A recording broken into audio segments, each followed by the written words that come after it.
Kecelakaan maut terjadi ketika sebuah mobil yang ditumpangi satu keluarga tertimpa muatan truk seberat 32 ton di Karawang, Jawa Barat. Kecelakaan terjadi sekitar pukul 20 WIB saat truk kontainer bermuatan minyak goreng kemasan memasuki gang kecil untuk melakukan bongkar muat. Ketika melintasi turunan curam, truk kehilangan kendali karena takut menahan beban muatan. Naas, tepat saat truk terbalik, sebuah mobil jenis sedan melintas hingga kecelakaan tak terhindarkan. Akibatnya 3 orang meninggal dunia di lokasi kejadian, sementara 3 korban lainnya selamat namun menderita luka parah. Petugas dari Polres Karawang menerjunkan 2 kendaraan derek serta alat berat untuk mengangkat kontainer. Masuki jalan sempit, kemudian hilang kendali, kemudian kontainer terguling menempa kendaraan sedan. Diketahui akses jalan di lokasi kejadian tidak diperuntukkan untuk truk. Kasus ini masih ditangani unit Laka Lantas Polres Karawang untuk menyelidiki dugaan pelanggaran yang terjadi. Dari Karawang, Jawa Barat, Rudi Setiawan, iNews melaporkan.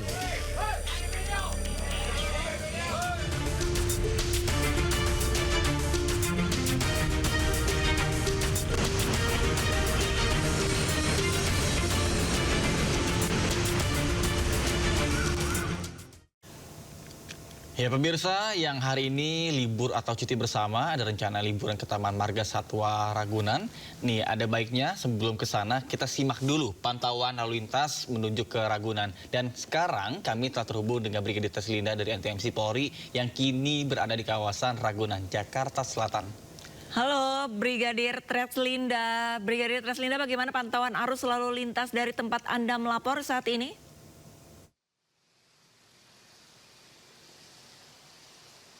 Ya baik, terima kasih Nata Arman dan juga Arlista. Dan pemirsa, memang beberapa saat lalu hujan deras mengguyur ibu kota DKI Jakarta sehingga pada pagi hari ini kondisi jalanan di sekitaran Ragunan masih dalam keadaan basah. Tentunya ini juga menjadi perhatian untuk pemirsa di rumah yang akan melakukan perjalanan libur ke arah Ragunan. Hal ini hingga saat ini cuaca di kawasan ini sudah mulai cerah. Kami akan menunjukkan secara real time kondisi arus lalu lintas terkini dibantu juru kamera. Dan seperti inilah kondisi arus lalu lintas dari arah Fatmawati yang akan mengarah ke arah Ragunan masih dalam keadaan ramai dan lancar. Fluktuasi volume kendaraan di kawasan ini hanya terjadi pada antrian traffic light, dan selepas traffic light kendaraan dapat melaju dengan kecepatan normal.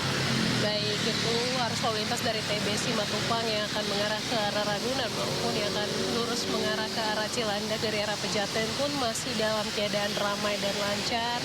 Untuk arus lalu lintas di ruas tol TB Simatupang yang akan mengarah ke arah Ragunan dan Cilandak dalam keadaan ramai dan lancar. Di arah sebaliknya juga yang akan mengarah ke Fatmawati dalam keadaan ramai dan lancar.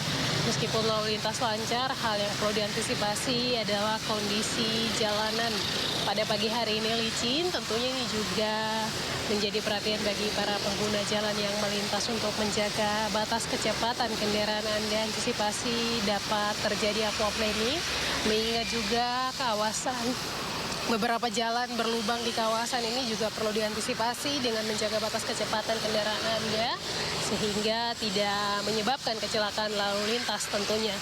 Kemudian untuk arus lalu lintas yang akan mengarah ke Pasar Minggu sampai saat ini masih dalam keadaan ramai dan lancar, dan memang cukup ramai untuk kendaraan yang akan mengarah ke Pasar Minggu pada pagi hari ini. Untuk itu kami harapkan Anda dapat mengutamakan keselamatan di jalan dengan selalu berhati-hati. Bagi pengendara roda 2, antisipasi saat mengikuti di belakang kendaraan bus Transjakarta, jauhilah blind spot sehingga tidak terjadi kecelakaan lalu lintas. Kami juga menginformasikan data dari SMS Korlantas Polri dalam kurun waktu 1 kali 24 jam terjadi 136 kasus laka lantas dengan rincian 13 orang meninggal dunia, 24 orang luka berat serta 237 luka ringan. Dari data tersebut 63% terjadi pada waktu siang hari, yakni pada pukul 6 hingga pukul 18.00.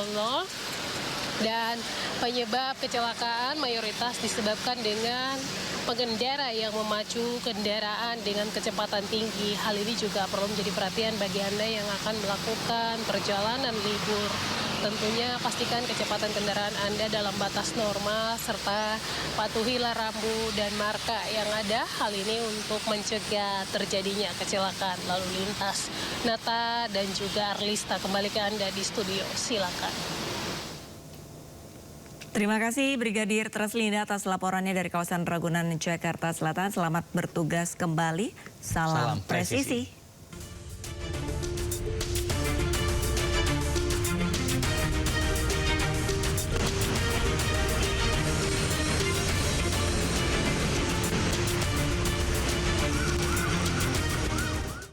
Informasi lainnya pemirsa, Festival Bandeng Rawa Belong 2026 digelar meriah selama 2 hari mulai tanggal 14 hingga 15 Februari 2026.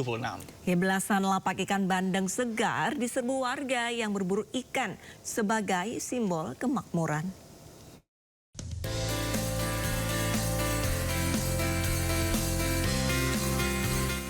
Sejak dibuka langsung oleh Gubernur Jakarta Pramono Anung dan Ketua Dewan Adat Majelis Kaum Betawi Fauzi Bowo pada tanggal 14 Februari 2025 kemarin, ratusan warga datang silih berganti ke kawasan Rawabelong, Jakarta Barat. Selain membeli bunga, warga juga datang untuk menjaga tradisi lama yaitu berburu ikan bandeng segar yang diyakini membawa kemakmuran bagi keluarga. Beragam harga yang ditawarkan mulai dari kiloan hingga ratusan ribu rupiah per ekornya tergantung ukuran dan kualitas ikan. Menurut kepercayaan, bandeng menjadi simbol keberuntungan dan kemakmuran dalam perayaan Imlek. Beli bunga sama beli ini sih ikan doang kalau ke pasarnya. Ikannya ukuran yang berapa kilo? Yang sekilo doang nih yang ini ya. Alasannya kan ini lagi festival nih, jadi lebih murah aja sih, sama kalau beli kembang di Rawabelong tuh lebih murah. Melalui festival ini, tradisi lama tetap hidup di tengah hangatnya kebersamaan warga menyambut datangnya Imlek. Dari Jakarta, Salam Pulungan, Jemi Jasin, iNews melaporkan. Perayaan Tahun Baru Imlek 2026 di Ibu Kota semakin semarak dengan digelarnya Jakarta Light Festival di kawasan Bundaran HI. Ya, ribuan warga memadati lokasi untuk menikmati keindahan instalasi lampu bertema Imlek. Gemerlap cahaya lampion merah dan ornamen khas Tionghoa menghiasi kawasan Bundaran HI, Jakarta Pusat. Banyak warga yang antusias dan juga menyempatkan waktu untuk bersuah foto dengan lampion-lampion berwarna merah identik dengan Hari Raya Imlek. Bahkan hingga tanggal 17 Februari mendatang, pengunjung dapat menikmati instalasi cahaya dan berfoto dengan berbagai LED. Perayaan Imlek tahun 2026 ini digelar meriah dengan tujuan untuk menguatkan Jakarta sebagai kota metropolitan yang multikultural dan syarat akan berbagai budaya.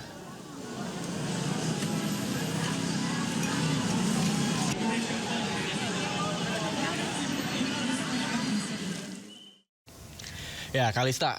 Ya. Nata tuh suka kalau misalnya Imlek karena banyak banget pernak-pernik, terus juga unik aja, lucu di jalan-jalan tuh rame jadi meriah gitu, merah-merah gitu loh. Ya, apalagi kalau misalkan ada atraksi barongsai ini pasti lebih seru. Nah, pemirsa, ini ada atraksi barongsai yang menari di Danau Senayan Park. Atraksi barongsai menari atau aerial lion dance akhirnya tampil perdana di Jakarta setelah sebelumnya sukses memukau penonton di Guangxi, Cina dan Sydney, Australia.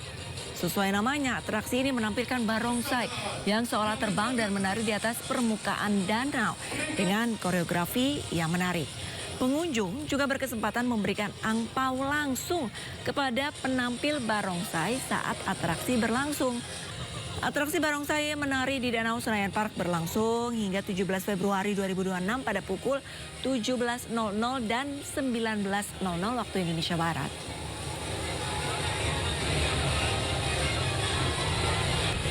Namun, setiap kekuatan memiliki jalan yang siapakah yang... Pemirsa, selain di Jakarta, ribuan warga Pati, Jawa Tengah larut dalam keseruan perayaan Imlek dengan atraksi barongsai. Ya, selain atraksi barongsai, warga juga berburu jajanan khas dan juga pernak-pernik Imlek.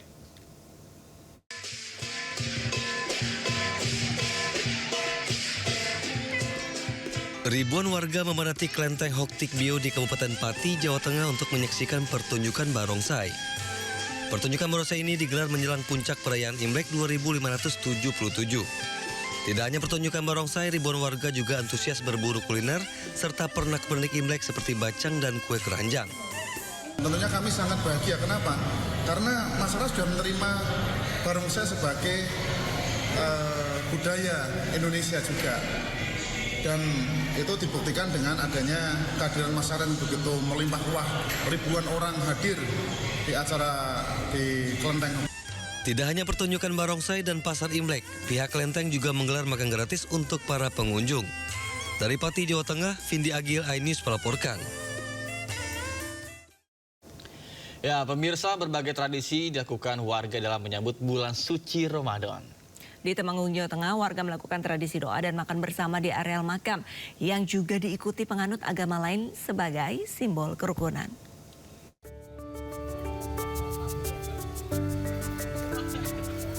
Tradisi doa dan makan bersama di pemakaman Gletuk, Desa Getas, Temanggung, Jawa Tengah kembali menjadi sorotan sebagai potret nyata moderasi beragama dan pelestarian lingkungan. Warga dari berbagai latar belakang keyakinan berkumpul menghormati leluhur sekaligus memperkuat komitmen menjaga alam. Tradisi ini menjadi unik karena mempertemukan warga Dusun Krecek yang mayoritas beragama Buddha dan warga Dusun Gletuk yang memeluk agama Islam dan Kristen di satu lokasi pemakaman yang sama. Mereka bersama-sama membawa makanan ke makam Gletuk sambil memanjatkan doa sesuai keyakinan masing-masing. Perbedaan iman tidak menjadi penghalang dalam merawat warisan sejarah dan kebersamaan. Tradisi ini bentuk penghormatan spiritual kepada leluhur yang telah berlangsung turun-temurun dengan cara menjaga kekayaan alam yang diwariskan leluhur. Acara diakhiri dengan kenduri atau makan bersama di mana warga duduk melingkar dan makan bersama di area pemakaman. Mereka saling berbagi berkat hasil bumi sebagai simbol rasa syukur atas harmoni kehidupan yang tetap terjaga di tanah Temanggung. Dari Temanggung, Jawa Tengah, Didik Dono Hartono, iNews melaporkan. Ya, Nata dan pemirsa, memang benar ya, ini kalau kita berbicara Indonesia tuh kaya banget sama budayanya. Jadi berbagai ritual jelang hari spesial tuh pasti ada aja yang seperti dilakukan oleh warga Desa Ngino, Kabupaten Tuban, Jawa Timur yang menggelar ritual adat Keleman. Ya, tradisi turun-menurun ini pun menjadi wujud syukur petani atas hasil bumi yang melimpah.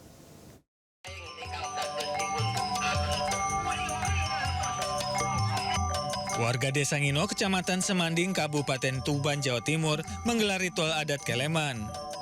Ratusan warga berbondong-bondong mengikuti arak-arakan menuju Sendang Asmoro sambil membawa ambang dan gunungan hasil bumi menuju sumber mata air Sendang Asmoro yang berjarak 1 km. Kegiatan yang paling ditunggu-tunggu warga adalah rebutan hasil bumi berisi buah dan sayuran. Meski berdesak-desakan, warga mengaku senang karena percaya hasil bumi tersebut membawa berkah. Tradisi Keleman yang berarti menenggelamkan ini merupakan wujud syukur kepada Tuhan atas panen yang melimpah dari air Sendang Asmoro. Kegiatan ini juga sebagai bentuk pengharapan agar wabah hama tanaman musnah.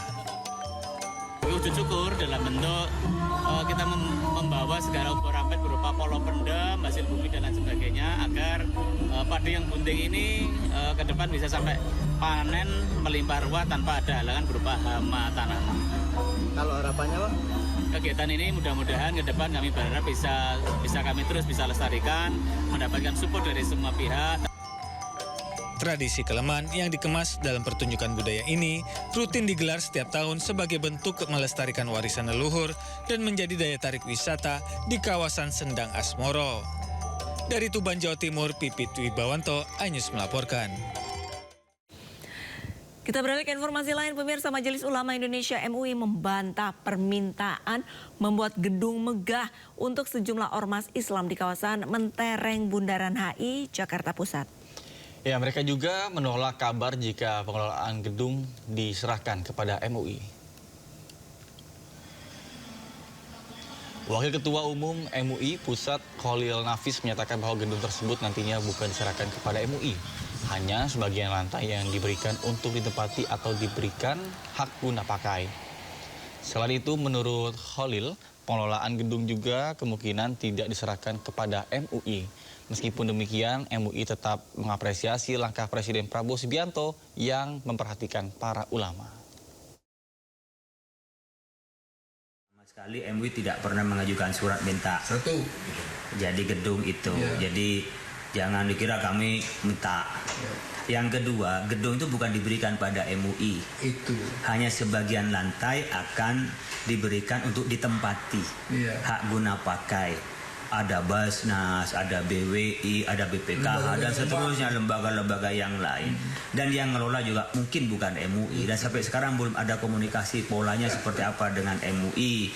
Sekali lagi, jadi kami juga mungkin, ya kita mengapresiasi kepada Presiden, diumumkan di masjid lagi, Masjid Istiqlal, diumumkan akan memperhatikan para ulama. Jadi kalau Presiden memberikan kepada umat Islam, menurut saya bukan semata-mata anugerah, itu kebaikan dia, tapi itu sebuah keniscayaan untuk negara ini lebih baik, lebih sejahtera dan seterusnya. Dan kami pun tanpa ada kantor itu dimanapun umat Islam berjuang jadi-jadi saja gitu.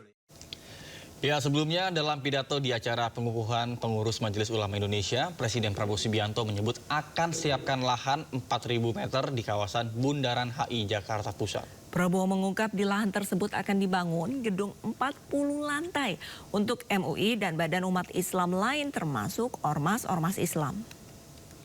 Dan hari ini saya bisa sampaikan bahwa saya sebagai Presiden Republik Indonesia, saya telah menyediakan lahan di depan Bundaran HI sebesar kurang lebih 4.000 meter untuk gedung bagi MUI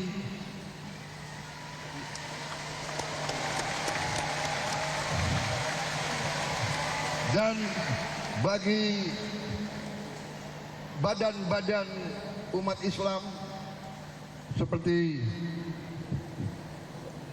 Badan Zakat Nasional dan lembaga-lembaga lain termasuk ormas-ormas Islam yang membutuhkan ruangan. Kita akan bangun gedung terserah Menteri Agama berapa puluh lantai. Gimana? Rencananya berapa? 4.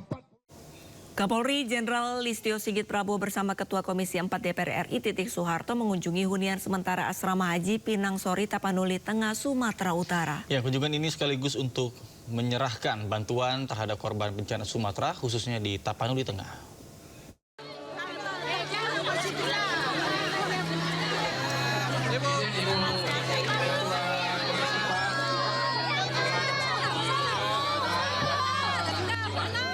Kapolri Jenderal Listio Sigit Prabowo dan Ketua Komisi 4 DPR RI Siti Hediati Haryadi atau akrab disapa Titik Soeharto meninjau hunian sementara atau Huntara Asrama Haji Pinang Sori Tapanuli Tengah, Sumatera Utara pada Minggu pagi. Kunjungan ini sekaligus untuk menyerahkan bantuan kepada para korban bencana Sumatera, terutama warga Tapanuli Tengah. Polri menyerahkan bantuan 16 truk yang berisi paket sembako, peralatan sekolah, peralatan pertanian, peralatan ibadah, bahan material hingga hand traktor. Diketahui Huntara di Asrama Haji Pinang Sori terdiri dari 56 unit kamar dengan jumlah pengungsi sebanyak 154 jiwa. Huntara ini akan dilengkapi tandon air, MCK, dan sumber air bersih. Hari ini kami melanjutkan membagikan bantuan sosial. Ada kurang lebih 16 truk yang akan kami salurkan baik di Huntara ini maupun di kabupaten-kabupaten yang ada di wilayah Kapten. Nanti Pak Bupati yang akan membagi terkait dengan kebutuhan-kebutuhan yang diperlukan seperti pakaian, kemudian juga ada bahan makanan, obat-obatan. Dalam kesempatan tersebut, Ketua Komisi 4 DPR RI Titik Soeharto mengapresiasi langkah pemerintah daerah yang segera membantu dan mengatasi masalah-masalah yang dihadapi masyarakat terdampak bencana, salah satunya membangun hunian sementara. Ia juga mengucapkan terima kasih kepada aparat TNI Polri yang sejak hari pertama musibah sudah membantu masyarakat di lapangan. Dari Tapanuli Tengah, Sumatera Utara, Tim Liputan iNews melaporkan. Ya pemirsa, Barisan Relawan Jokowi, Presiden atau Bara JP menyebut bahwa mendukung Prabowo Gibran melanjutkan pemerintahan 2 periode. Sementara Jokowi menyebut tidak akan mendukung Gibran sebagai presiden namun tetap menjadi wakil Prabowo Subianto.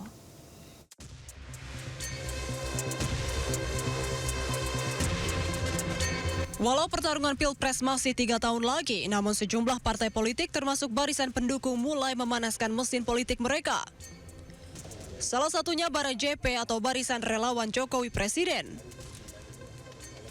Mendatangi kediaman Jokowi di Solo, Jawa Tengah, sejumlah pengurus Bara JP mengaku menemui Presiden ke-7 itu untuk berdiskusi tentang peta perpolitikan jelang pemilihan Presiden 2029. Ketua Umum Bara JP Willem Frans Ansana juga menegaskan kedatangan mereka ke rumah Jokowi untuk kembali menegaskan bahwa Bara JP mendukung pemerintahan Prabowo Gibran 2 periode sesuai arahan Jokowi.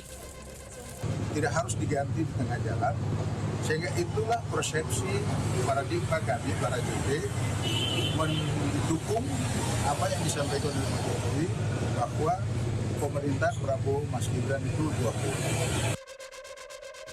Selain barisan pendukung Jokowi, Jokowi yang tak lain ayah Wapres Gibran Raka Buming Raka sudah sejak jauh hari menegaskan mendukung Prabowo Subianto dan Gibran Raka Buming Raka melanjutkan kepemimpinan untuk periode kedua. Nama Mas Gibran disebut potensial jadi capres 2029. Tanggapan Pak Jokowi? Kan sudah saya sampaikan Prabowo Gibran 2 periode, sudah. Walaupun berambisi mendukung Gibran melanjutkan kepemimpinan, Jokowi menegaskan tidak ada niat mendorong Gibran maju sebagai calon presiden, namun tetap bersama Prabowo sebagai wakil presiden. Tim Liputan iNews melaporkan. Belasan motor mendadak mogok di Parung Panjang, Bogor, diduga mengisi Pertalite tercampur air. Informasinya usai jeda berikut, tetap bersama kami di Sindo Today.